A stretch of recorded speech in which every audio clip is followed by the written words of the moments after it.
Well, I saw him melt down in front of me 4 weeks ago in New Hampshire, and it was a sad thing. It looked like he was in a swimming pool. And he had no choice but to go after me, but he didn't win. And according to the polls, he didn't come close to winning. According to the polls, I won every single poll for the debate.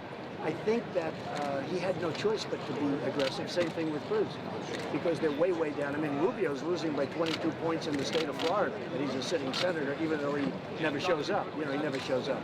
But I think we did. I think we had a great night. I think it's one of my better debate nights. Actually. What do you say about the What's that?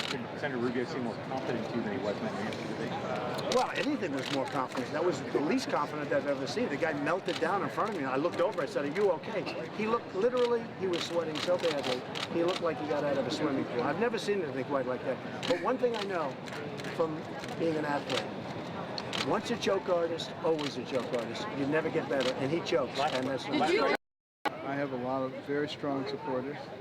You know, this last 24-hour period, we had our largest fundraising period since the campaign started. And people are just saying, please, please, please keep going. So, you know, we will just push forward. I think it's very important to offer a reasonable alternative to all the shouting, screaming, and innuendos, and just some maturity. 65 to 70% of the Republican Party does not want Donald Trump to be our nominee.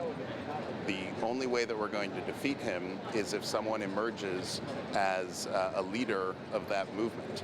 And tonight was about demonstrating to the party that Marco Rubio is the candidate best equipped to lead that movement. Texans, and I think that's the audience that a lot of folks are looking at, because that's the crown jewel on Super Tuesday. So that's where the big number of delegates is located. So Donald Trump's going to have a hard time, I think, explaining to them that he has somehow or another become a consistent conservative.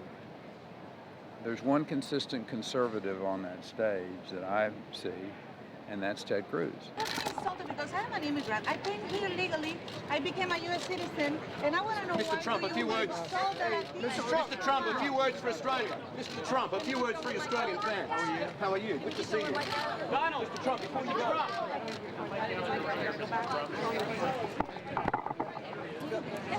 go.